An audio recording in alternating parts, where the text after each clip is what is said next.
A seleção brasileira de futebol já teve vários técnicos ao longo de sua história e alguns deles foram envolvidos em polêmicas que marcaram suas passagens. Hoje você vai conhecer algum desses técnicos. Mas antes de qualquer coisa, já se inscreva aqui no nosso canal e deixe aquele like. Agora roda a vinheta, pois está começando mais um vídeo do Esportivado.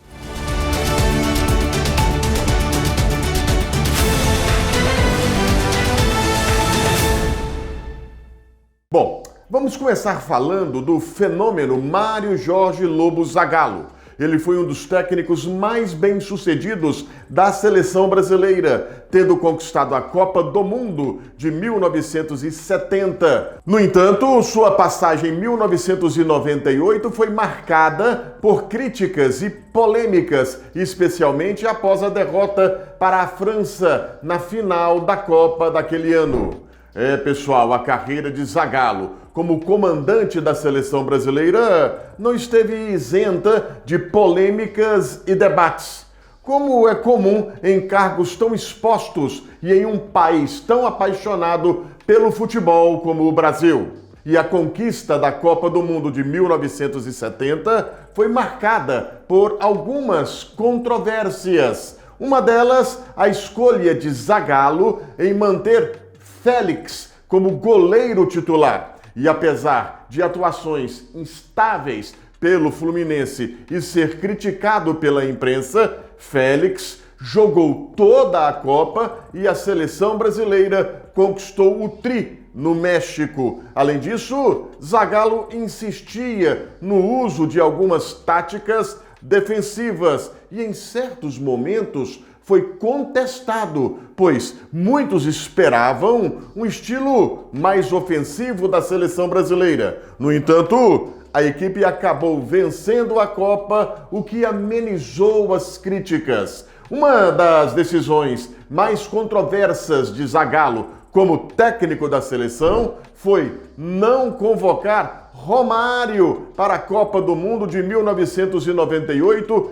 na França. Romário, um dos maiores artilheiros da história do futebol brasileiro, estava em excelente forma na época e muitos acreditavam que ele deveria ter sido convocado e ser o titular. A seleção brasileira acabou sendo eliminada nas quartas de final para a França e a ausência de Romário continuou sendo um tema de discussão. Zagallo, como treinador, teve desentendimentos com alguns jogadores notáveis. Por exemplo, um dos relatos mais famosos e não confirmados é que existiam momentos de tensão entre ele, Zagallo, e o Rei Pelé durante a Copa de 1970. Além disso, sua relação com Romário, que já mencionamos aqui no Esportivado, também foi marcada por conflitos. Zagallo também foi muitas vezes criticado por adotar uma abordagem tática mais conservadora em certas ocasiões, especialmente em jogos importantes.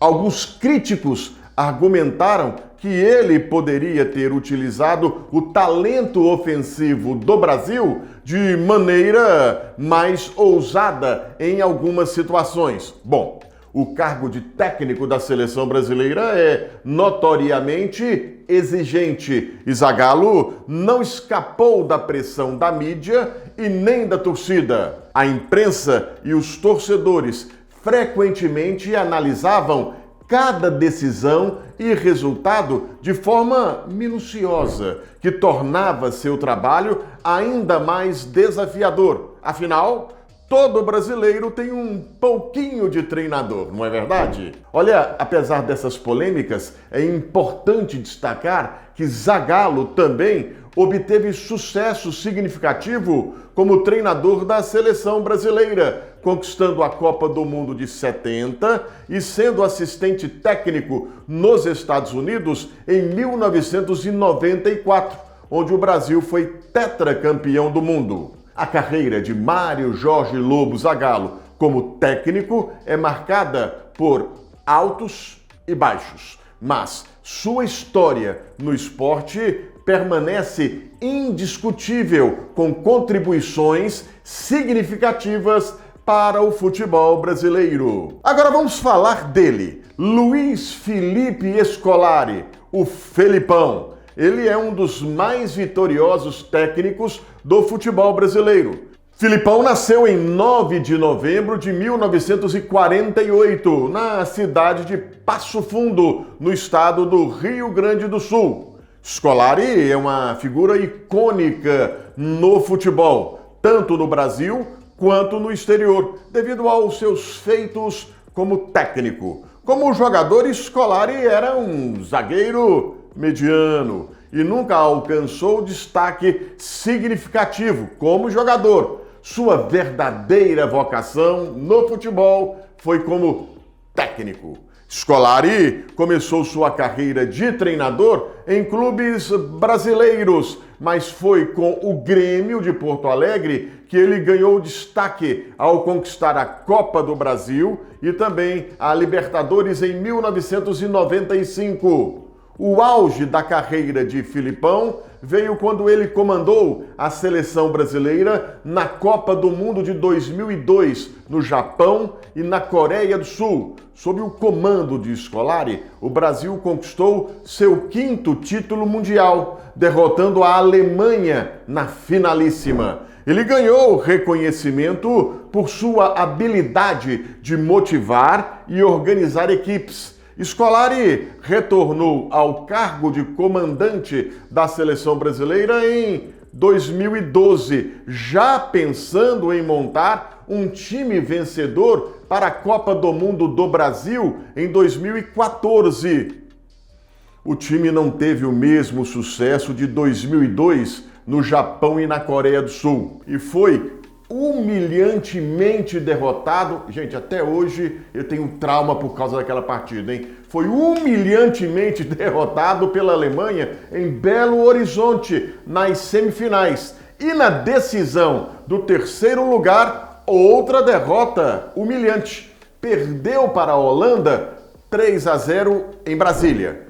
Além de treinar o Brasil, o Felipão teve experiências internacionais, treinando equipes como Portugal, onde obteve sucesso notável ao levar a equipe à final da Euro 2004 e às semifinais da Copa do Mundo de 2006. Ao longo de sua carreira, Filipão treinou diversos clubes, incluindo Grêmio de Porto Alegre, Chelsea, Al-Ahly, Júbilo Iwata, Cruzeiro, Palmeiras, Atlético Paranaense, entre outros.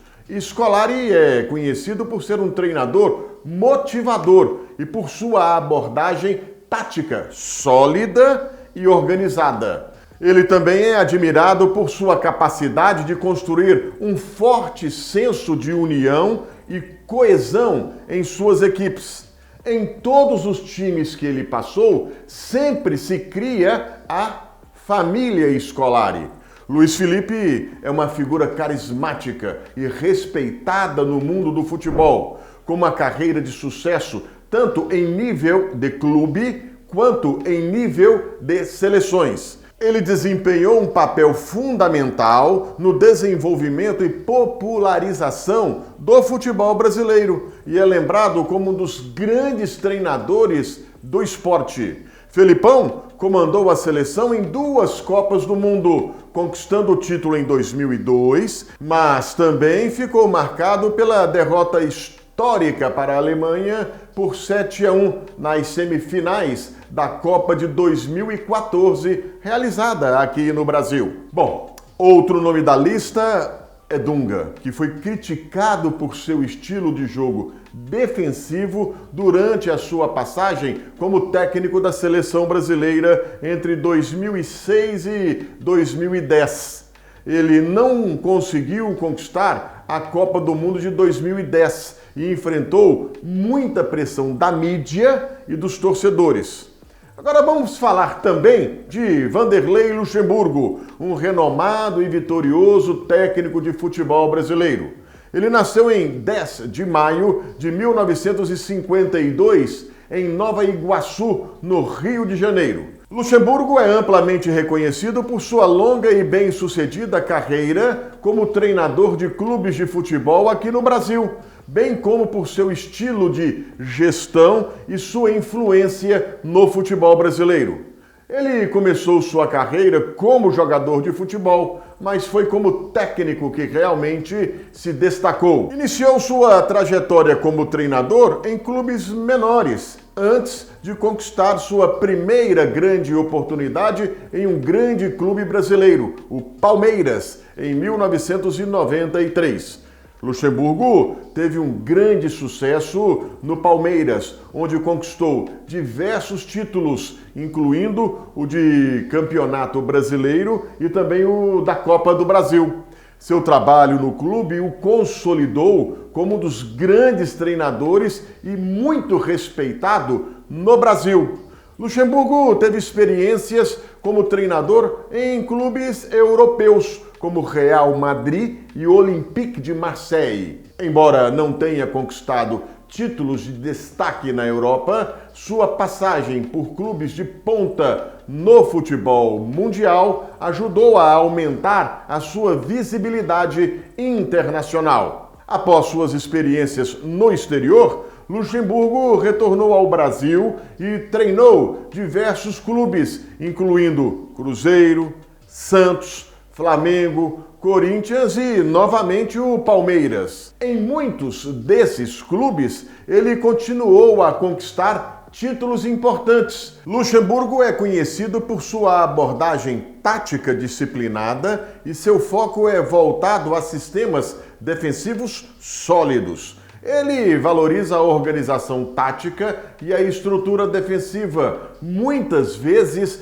priorizando a consistência defensiva sobre um jogo ofensivo, com objetividade, sempre priorizando a posse de bola. A carreira de Luxemburgo também foi marcada por algumas controvérsias e desavenças com jogadores e dirigentes de clubes. Esses conflitos, por vezes, afetaram sua trajetória em determinadas equipes. Nos últimos anos, Luxemburgo também trabalhou em clubes menores aqui no Brasil, buscando retomar seu sucesso anterior em clubes de maior destaque. Ele foi uma figura icônica no futebol brasileiro, com uma carreira repleta de conquistas e reviravoltas. Sua influência no cenário do futebol no Brasil é inegável e ele continua a ser uma figura importante no futebol, tanto como treinador quanto como comentarista esportivo. Luxemburgo teve várias passagens como técnico da seleção brasileira, mas sua gestão em 2000 e 2001 foi marcada por polêmicas, incluindo desentendimentos com jogadores e resultados insatisfatórios. Mano Menezes assumiu a seleção brasileira após a Copa do Mundo de 2010 e enfrentou críticas durante o seu período no cargo. A eliminação nas quartas de final da Copa América de 2011 na Argentina, nos pênaltis para o Paraguai e a falta de títulos relevantes foram os motivos da sua demissão como técnico da seleção brasileira. Meus amigos, esses foram alguns técnicos polêmicos que passaram pela nossa seleção. E aí, qual a sua opinião sobre todos esses nomes? Me conta aqui nos comentários. E não se esqueça de deixar o seu like e de se inscrever aqui no nosso canal. Ok, meus amigos, eu vou ficando por aqui, mas te espero no próximo vídeo, tá legal? Tchau!